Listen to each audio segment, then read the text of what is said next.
ഇവിടെ രണ്ട് മൂന്ന് കാര്യങ്ങൾ വ്യക്തമാണ്. ഒന്ന്, ശ്രീ ഗോപാലകൃഷ്ണൻ ആവർത്തിച്ച് പറയാൻ ശ്രമിക്കുന്നത്, ഇവിടെ തന്നെ ഗോപാലകൃഷ്ണൻ്റെ ഒരു ഇരട്ടത്താപ്പുണ്ട്. ശ്രീ വിജയകുമാർ നിങ്ങൾ 916 അല്ലേ ഒന്ന് പറ എന്ന് പറയുമ്പോഴും പറയാൻ എന്തൊരു അറപ്പാണ്. സംഗീത്സവം ആരാണ് ശ്രീ ഗോപാലകൃഷ്ണ? BJPയുടെ സംഘപരിവാർ സംഘടനയായ സേവാഭാരതി കോട്ടയം ജില്ലയിലെ പള്ളിക്കത്തോട് വെച്ച് നടത്തിയ ചക്കമേള, ആ ചക്കമേള ഉദ്ഘാടനം ചെയ്തത് ചക്കമേള ഉദ്ഘാടനം ചെയ്ത് കുമ്മനം രാജശേഖരനാണ്. ആ കുമ്മനം രാജശേഖരൻ ഉദ്ഘാടനം ചെയ്ത ചക്കമേളയിൽ ബീഫ് വിളമ്പിയ ആൾക്കാരാണ്.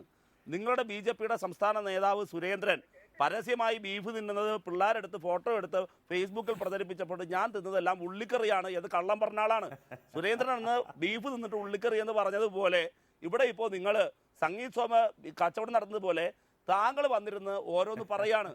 നിങ്ങൾക്ക് പശുവിനോടൊന്നും ഒരു സ്നേഹമില്ല, നിങ്ങൾക്ക് ഈ നാട്ടിലെ ഒരു മനുഷ്യരോട് സ്നേഹമില്ല, മൃഗങ്ങളോട് സ്നേഹമില്ല. മൃഗങ്ങളെ സംരക്ഷിക്കാനും വേണ്ടിയിട്ടല്ല, മറിച്ച് മൃഗങ്ങളെ കൊല്ലുന്നു എന്ന വ്യാജേനെ നിങ്ങൾ ആളുകളെ കൊല്ലുകയും ആ കൊല്ലുകയും ആക്രമിക്കുകയും ചെയ്യുന്നവർക്ക് നിയമപരിരക്ഷ കൊടുക്കാനുമാണ്. അതിനാണ് നിങ്ങളുടെ ഏർപ്പാട്. ആ ഏർപ്പാടാണ് നിങ്ങളിത് ചെയ്യുന്നത്. പണ്ടവർക്ക് അയോധ്യയായിരുന്നു വോട്ട് കിട്ടാൻ, ഇന്ന് പശു വേണം. അതിനുവേണ്ടി രാജ്യത്ത് ബോധപൂർവം സംഘർഷം വളർത്താൻ, കമ്മ്യൂണൽ പോളറൈസേഷൻ ഉണ്ടാക്കുന്ന അപകടകരമായ പൊളിറ്റിക്കൽ കാർഡാണിത്. രണ്ട്, ശ്രീ ഗോപാലകൃഷ്ണൻ നേരത്തെ എനിക്ക് സർട്ടിഫിക്കറ്റ് തന്നു, എന്നിൻ്റെ ഒരു രാജ്യസ്നേഹത്തിൻ്റെ സർട്ടിഫിക്കറ്റ്. ഗോപാലകൃഷ്ണ, ഈ കേരളത്തിൽ ജീവിക്കുന്ന ഒരു കമ്മ്യൂണിസ്റ്റുകാരനോ വേറെ ഏതെങ്കിലും ഒരാൾക്കോ RSSൻ്റെ സർട്ടിഫിക്കറ്റ് വാങ്ങേണ്ട ഗതികേടില്ല. നിങ്ങൾ രാജ്യസ്നേഹത്തിൻ്റെ സർട്ടിഫിക്കറ്റ് കൊടുത്ത ഒരു മഹാനായ ഒരു സ്വാമി ഇവിടെ തിരുവനന്തപുരം മെഡിക്കൽ കോളേജിൽ കിടപ്പുണ്ട്, മൂത്രമൊഴിക്കാൻ ഗതിയില്ലാതെ. ഞാൻ കൂടുതൽ പറയുന്നില്ല. അതുകൊണ്ട് നിങ്ങൾ കൊടുക്കുന്ന സർട്ടിഫിക്കറ്റ് അത്തരക്കാർക്കാണ്. ആ സർട്ടിഫിക്കറ്റ് ഒന്നും ഞങ്ങൾക്ക് തരാൻ നിൽക്കണ്ട. നിങ്ങൾ സർട്ടിഫിക്കറ്റ് കൊടുത്ത ആളാ അവിടെ കിടക്കുന്നത്, നിങ്ങളുടെ സംഘപരിവാർ സംഘടനയായ സന്യാസി മണ്ഡലത്തിൻ്റെ സംസ്ഥാന സെക്രട്ടറി. അപ്പോൾ അതവിടെ കിടന്നോട്ടെ, ഞാനിപ്പോൾ സന്ദർഭോചിതമായി പറയുന്നുള്ളൂ. അതുകൊണ്ട് നിങ്ങൾ ഈ സർട്ടിഫിക്കറ്റ് ഒന്നും കൊടുത്ത് കളിക്കണ്ട. കേരളത്തിലെ ജനങ്ങൾക്ക് ആത്മാഭിമാനമുണ്ട്.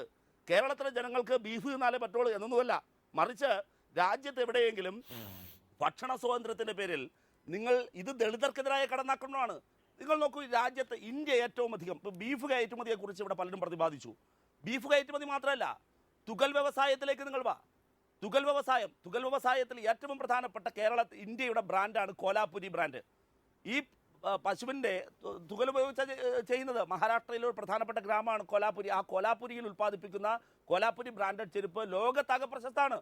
ഇപ്പോൾ നിങ്ങൾ കണക്ക് നോക്കി ഏറ്റവും ഒടുവിൽ അത് ആ വ്യവസായം ഭീകരമാമിതം തകർന്നു.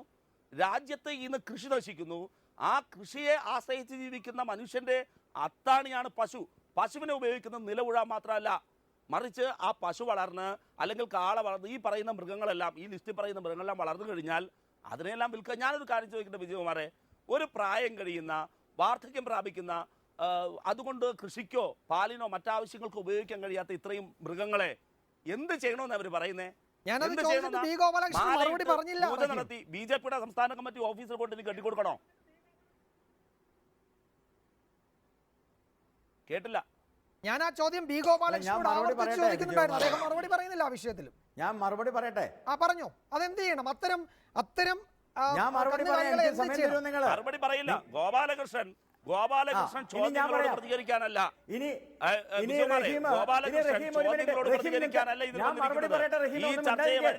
ഞാനൊന്ന് പറയട്ടെ റഹീമെ, മിണ്ടാതിരിക്കേ. ഞാനൊന്ന് പറയട്ടെ റഹീമെ, റഹീം പറയുന്നത് കുറെ കേട്ടല്ലോ, ഇനി റഹീം മിണ്ടാതിരിക്കുക. അതായത് ഒരു കൃഷിക്കാരന്, വിജയകുമാർ ഞാൻ പറയുകയാണത് കേൾക്കൂ, ഒരു കൃഷിക്കാരന് അവന്റെ പശുവിനെയോ പോത്തിനെയോ അവന്റെ കാളയോയോ ഇന്ത്യയിൽ എവിടെയും കൊണ്ട് വിൽക്കാം. എവിടെ വിൽക്കാം? നേരിട്ട് വിൽക്കാം. പക്ഷെ കൃഷിക്കാരൻ അനിമൽ മാർക്കറ്റിൽ പോകുമ്പോൾ അത് 6 മാസം വരെ ആര് മേടിച്ചാലും അവനെ അവിടെ വളർത്തണം എന്നുള്ളത് മാത്രമേ ഈ ഗസറ്റ് പറയുന്നുള്ളൂ.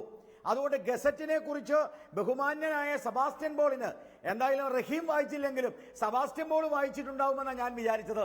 അദ്ദേഹവും വായിച്ചിട്ടില്ല എന്നുള്ളതാണ് കാണുന്നത്. സെബാസ്റ്റ്യൻ പോൾ പറഞ്ഞ കാര്യമുണ്ടല്ലോ, അതിന് പ്രത്യേക തരത്തിലുള്ള ഇഞ്ചക്ഷൻ കൊടുക്കരുത്, അതിൻ്റെ കൊമ്പുകളിൽ കളറടിക്കരുത്, അതിൽ പ്രത്യേക തരത്തിലുള്ള ചെകിട് മുറിക്കരുത്.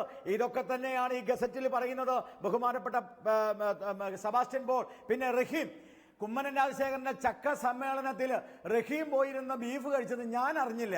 എനിക്കവിടെ ബീഫ് ഉള്ളതായിട്ട് അറിയുമില്ല. പിന്നെ ബീഫ് എന്ന് പറഞ്ഞാൽ അത് പശുവിറച്ചിയാണെന്നുള്ള തെറ്റിദ്ധാരണയിലായിരിക്കാം ഒരുപക്ഷെ റഹീം ഇങ്ങനെ സംസാരിക്കുന്നത്. ബീഫ് എന്ന് പറഞ്ഞാൽ പശുവിറച്ചി അല്ല റഹീമേ. ബീഫ് എന്ന് പറഞ്ഞാൽ അത് പോത്ത.